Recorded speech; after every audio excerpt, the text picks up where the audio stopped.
Live from WTVO 17 and your home team. Eyewitness News at 6 starts now. Butterflies are spreading their wings at the Nicholas Conservatory. This new exhibit is not just colorful, but educational too. Plus, protesters gather to share their voices against a Southeast Asia country's military coup, how the deadly acts are affecting those in the state line. Officials say the growing number of migrant children arriving alone at the southern border is straining resources. We'll tell you more coming up. Good evening, I'm Alexis Carpello. Thanks for joining us tonight. A Beloit police officer's squad car was hit by a drunk driver fleeing from police. It happened this morning around 12:30. City of Beloit police tried pulling over a vehicle that took off speeding onto Riverside Drive. A Town of Beloit police officer was in their squad car making a different stop. That's when he was hit. Police say Sean Schmelzer was driving the car. He was arrested for his second OWI offense. The officer is expected to be okay. The crash is under investigation. A Beloit police officer used deadly force after being bit by a dog. The incident happened on Friday on Henry Avenue, about a block east of Riverside Drive. A Beloit police officer and animal control officer were trying to catch a loose dog. Police say a pit bull had cornered someone and was aggressive towards the officers. The officers tried following the pit bull to find its owners, but police say a larger pit bull ran towards the officer and bit him. That's when police shot the dog. The dog later died from its injuries. The incident was captured on the officer's body camera. The investigation is still ongoing. In the city of Rockford, there are leash laws to prevent dogs freely running throughout the city. Part of the law states, quote, all dogs on public sidewalks, parkways, streets, and other public property must be controlled by a leash. Fines could be given. We'll post the full details at mystateline.com. A fire breaks out in a Belvedere home, displacing the family. It happened around 8 this morning on 14th Avenue. Fire crews say the fire started in the chimney and spread to the attic. The residents were able to get out safely. Damages are estimated at $40,000. The American Red Cross is assisting the family's immediate needs. Spring is in the air, and so are the butterflies. Ari Bruckman checked out the new exhibit at Nicholas Conservatory today. And Ari, what was it like? Alexis, with spring officially underway, many families are looking for fun things to do with their kids. One mother tells me a local exhibit has everything you can ask for and more. We've been here before, and they just love the butterflies, and just to take the time and see the joy on their face and when they land on them and get that experience for them. Saturday marks the 10th anniversary of the Spring Butterfly exhibit at Nicholas Conservatory and Gardens. They were supposed to launch the exhibit last year, but couldn't because of the pandemic. Today, opening day was sold out. Operations Manager of Business and Horticulture Clayton Guler believes it's because the exhibit offers a unique educational component. You can come here and see the whole life cycle. You can watch them as they emerge from their chrysalises into the full adult stage. So they'll come and land right on your hand or on your arm and interact with you as they lick nectar. It's an engaging experience. This is Drew Petit's second time at the butterfly exhibit. The oldest of 3 siblings, he wanted to show them how cool it really was. The coolest part is when I went to the butterfly thing, they land on my nose. And they land on my arm because I just like colorful clothes and stuff. And I thought that was really cool. As a mother of 3, Abby Petit values the time and memories she makes with her family and wants other parents to know this exhibit does exactly that. Definitely recommend it to other parents. It's a good family experience. You get to learn all about butterflies. You get to see a video and do a little classroom. And then just see the joy in your kid's face when the butterflies land on them and get that experience together as a family. If you and your family want to go to the exhibit, you need to purchase your tickets ahead of time online. Alexis? All right, thanks, Ari. Illinois reports almost 2,000 new cases of COVID today, including 25 more people dying from the virus. One of those deaths come from Ogle County. The weekly positivity rate sits slightly below 3%. Yesterday, over 120,000 doses of the vaccine were administered statewide. Region 1's positivity rate is the same as the state's at 2.8%. All but 2 counties' rates increased in the region. The lowest in the region is Lee County, sitting slightly above 1%, and the highest, Boone County, over 4.5%. One of the first double lung transplants with 2 patients that had COVID-19 happened in Illinois. The procedure was done at Northwestern University. Diane Patthew shares more of those details. It's another groundbreaking surgery. 2 patients, both with COVID-19. One recovered, one did not. That patient's symptoms got so bad, he needed a double lung transplant. Little did he know that was coming from a patient who just recovered from the virus. We think it's an important milestone because, as of yesterday, there were over 30 million cases previously being diagnosed with COVID. And if we exclude those patients from organ donation and lung organ donation, there'll be a substantial gap in our supply demand. The transplant recipient is an Illinois man in his 60s, a healthcare worker, diagnosed with COVID-19 back in May of 2020. He suffered permanent lung damage. After spending 1 week on a lung transplant waitlist, he received the life-saving double lung transplant procedure, a 10-hour surgery, in February, becoming one of the first known COVID-19 survivors in the U.S. to receive lungs from a donor who recovered from the virus. So as we are seeing more and more patients who've had COVID require lung transplant, it's going to stress the system. There'll be more an increased need for lungs. So we need to be creative. We need to make sure that we maximize our donor pool. The donor only had mild symptoms and died from an unrelated accidental death. Northwestern medicine surgeons have completed 14 double lung transplants on COVID-19 survivors, the most performed at any hospital in the world.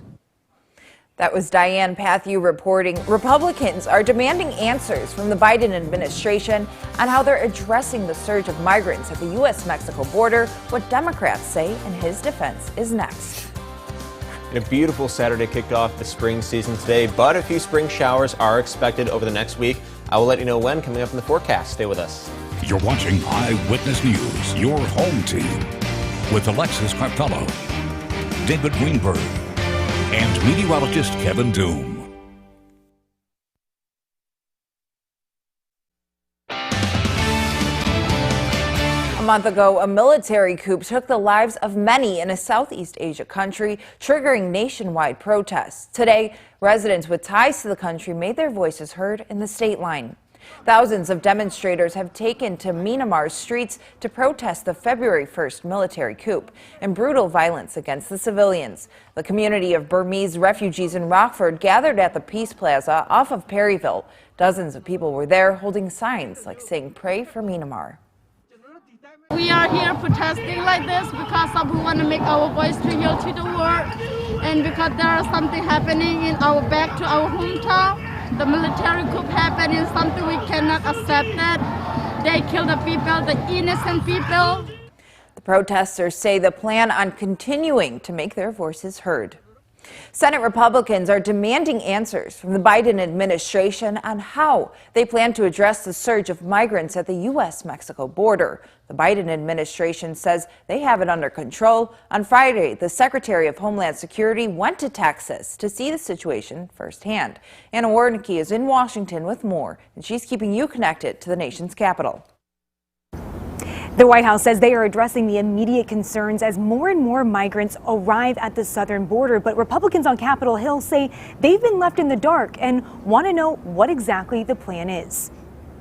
Officials say the growing number of migrant children arriving alone at the southern border is straining resources. And that means that we have to have more facilities, more beds. House Speaker Nancy Pelosi says the holding facilities are already full and COVID restrictions are adding to the challenge. 13,000 beds, but when you need to space, you need more space, so we need more locations. On Friday, DHS Secretary Alejandro Mayorkas visited one of the shelters in El Paso with a group of bipartisan senators.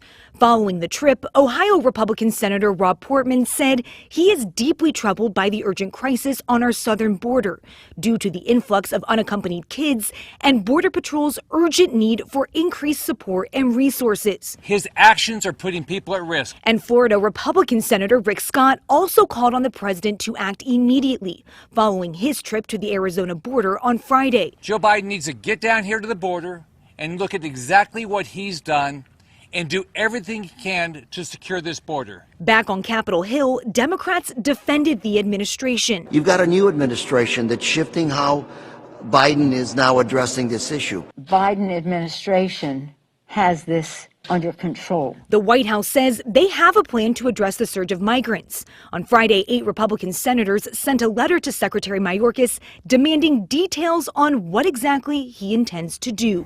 Texas Republican Senators John Cornyn and Ted Cruz will also lead a delegation to the border next Friday. They plan to tour the border and then hold a roundtable with local stakeholders. In Washington, I'm Anna Warnicki. Back to Now your first warm weather forecast with meteorologist Kevin Doom. We had a perfect day weather-wise for the first day of spring. Here's a live look over the Rock River in downtown Rockford, where sunny skies and mild temperatures have really been the story for us today. Temperatures today reaching the middle to upper 50s, 57 still in Rockford, 54 down in Rochelle. Same goes for those of you down in DeKalb, 56 in Dixon and 56 as well down in Sterling. It's also been fairly breezy today. We're still seeing sustained wind speeds out of the south at around 15 miles an hour in several spots. We've seen gusts anywhere from around 20 to 25 miles an hour. Now, despite these winds being out of the south, this has been a very dry air that's been being pulled in to the state line. The reason for that is this very strong, very large system of high pressure that we've been seeing influence our weather for the past couple of days now. This is the reason for yesterday's sunshine as well,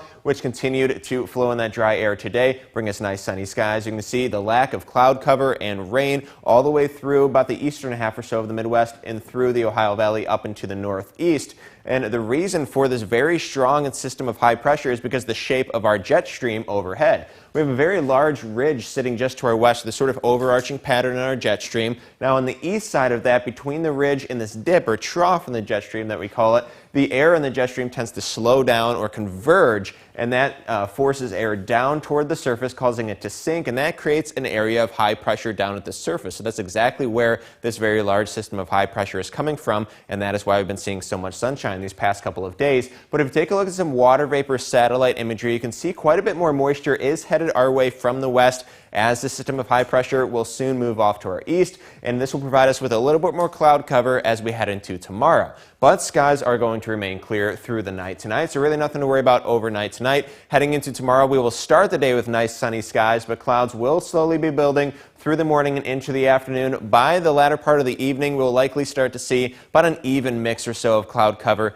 and clear skies. Then clouds will continue to build overnight between tomorrow and Monday. That's going to lead to a mostly cloudy Monday. These clouds are moving in ahead of our next chance for some rain that will arrive as early as the overnight hours between Monday and Tuesday. So the storm will start to approach late Monday evening. We really shouldn't see any precipitation from it, though, until the overnight hours, and then the bulk of the system will start to move in through the day on Tuesday. We can see some pockets of some pretty heavy rain as well, however, not expecting any thunderstorms, at least at this point, but it's going to be a very rainy Tuesday overall. Widespread showers are expected for pretty much the entirety of the day. There's a chance we could see a few light showers as late as through the day on Wednesday as the storm eventually lifts off to our north. Now tonight, temperatures are going to be dropping into the lower to middle 30s, clear skies overhead. Nothing to worry about tonight, very calm and quiet conditions. 60s make a return to the state line tomorrow, lower to middle 60s in fact, with a decent amount of sunshine at least for the first half or so of the day. 60s for one more day on Monday, but the storm system coming on through will cool us off into the 50s, and 50s is where we will stay through the end of next week. All right, thanks, Kevin.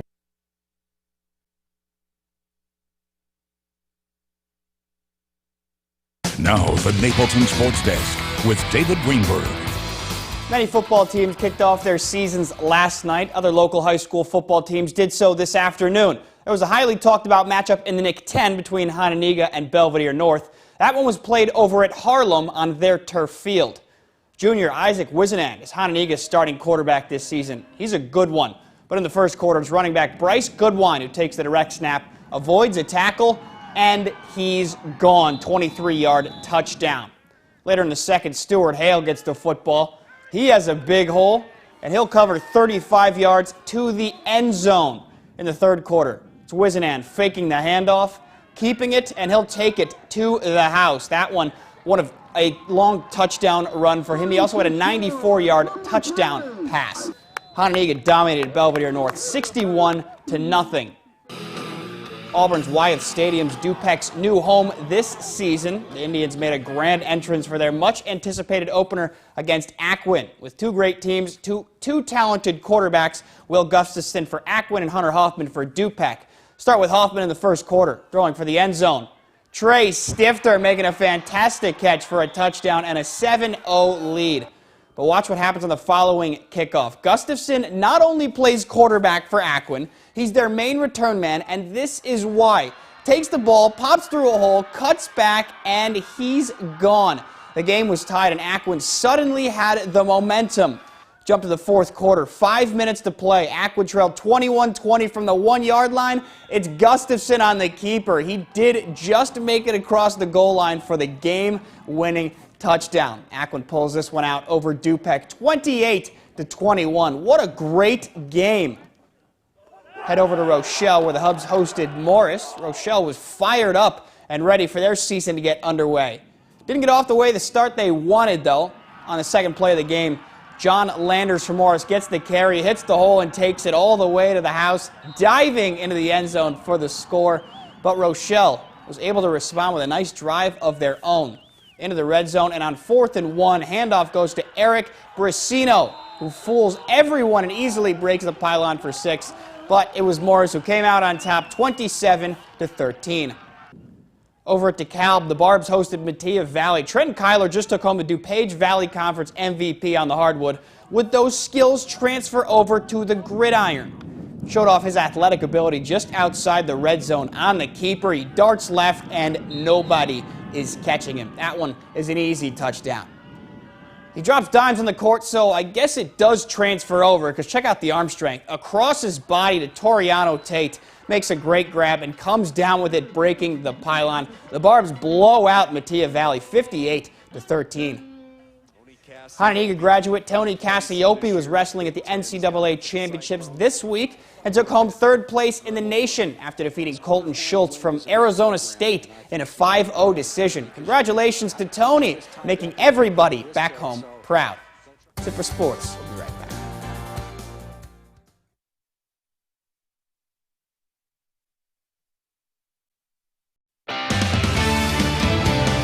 Let's have a look at our first one interactive radar, sponsored by Rockford Auto Glass and more. All is quiet for the time being. Still seeing very sunny skies overhead after a very gorgeous first official day of spring. We will have a few more clouds overhead as we head on into our Sunday tomorrow, but temperatures warming into the 60s. We're back in the 60s on Monday with the storm system moving in late Monday, bringing us a very rainy Tuesday, cooling things off into the 50s for the rest of the week. Well, thanks for making us your home team tonight. We'll see you at 10.